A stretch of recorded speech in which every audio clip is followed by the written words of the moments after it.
China has responded to Trump's import taxes with a 34% retaliatory tariff on all U.S. goods entering China.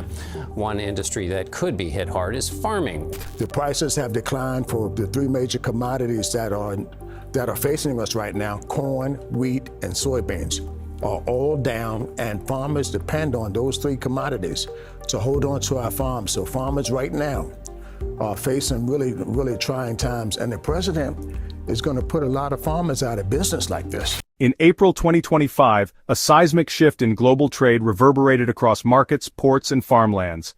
A cargo ship laden with U.S. soybeans halfway across the Pacific received an abrupt rerouting order. By noon, trading terminals in Singapore lit up with a quiet but devastating alert. China had canceled all U.S. soybean shipments effective immediately.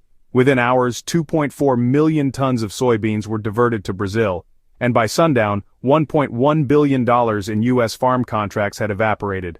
This wasn't a trade war, it was a controlled demolition, and soybeans were merely the fuse. The cancellation wasn't a random act, it was a signal, one that rippled far beyond agriculture. 40 ships were rerouted, and a multi-billion-dollar trade route snapped like a brittle twig.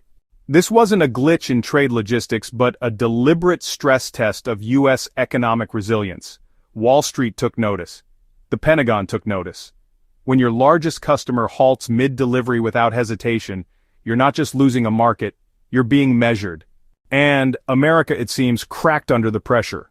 Bloomberg first reported that China had abruptly canceled soybean orders from three major U.S. exporters, Cargill, ADM, and Bunge, citing, strategic procurement adjustments. By the end of the week, Chinese buyers had secured 2.44 million metric tons of soybeans from Brazil, totaling over $1.1 billion, according to customs data tracked by S&P Global. This volume represented nearly one-third of China's typical monthly soybean imports. While Beijing didn't publicly frame the move as retaliation, the timing was, honestly, pretty telling.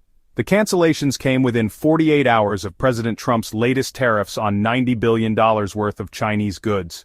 Economists at Rainbow Bank warned that this could mark a pivot engineered to dismantle U.S. agricultural dependence permanently. The question is whether this is a short-term maneuver or the beginning of a structural rerouting of global food trade. The fallout in the U.S. was immediate and measurable. The USDA's April 2025 soybean report revealed a 13% surge in unsold domestic soybean inventories, pushing storage levels to their highest April figure since 2019. Spot prices at the Chicago Board of Trade plummeted 8.2% within days, wiping out over $470 million in commodity value in a week. In Iowa, grower sentiment collapsed. "We've been shut out mid-season with no contingency," said Matt Dunn, a fourth-generation farmer in Des Moines, in an interview with the Wall Street Journal. "This is no longer a trade dispute, it's economic isolation." The American Soybean Association estimated that China's exit could slash farm incomes up to 18% this quarter alone. The Trump administration's 20% tariff on Chinese electronics, metals, and EV components announced on March 10th was meant to pressure Beijing ahead of trade talks.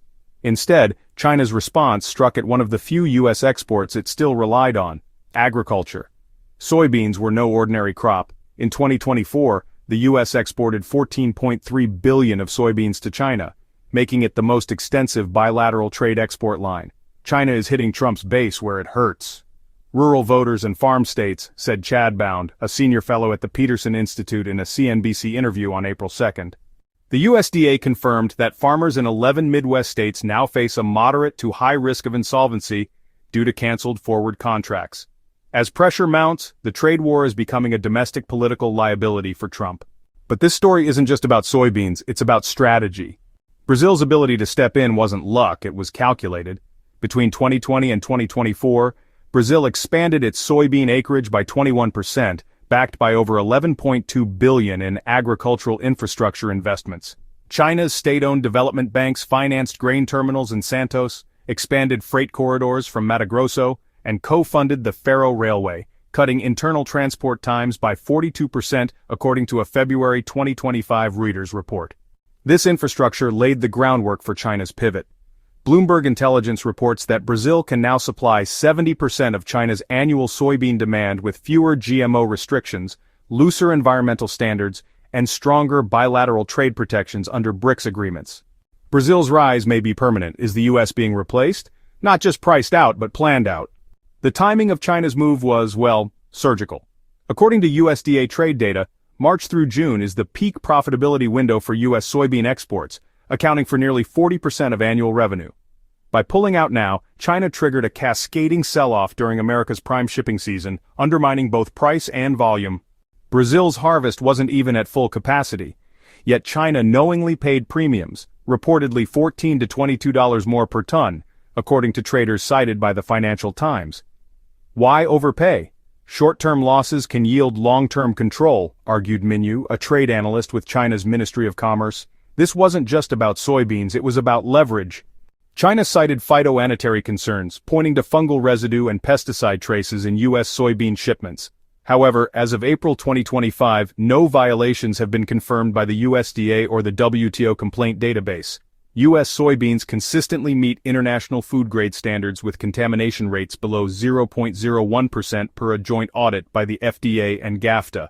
Trade analysts are skeptical. There's no precedent for safety-related suspensions without prior warning or inspection delays, said Andrew Tilton, chief Asia economist at Goldman Sachs. China sidesteps WTO scrutiny by invoking non-tariff barriers while signaling unpredictability to U.S. exporters. Is this a genuine food safety issue or a pretext for economic retaliation cloaked in regulatory language?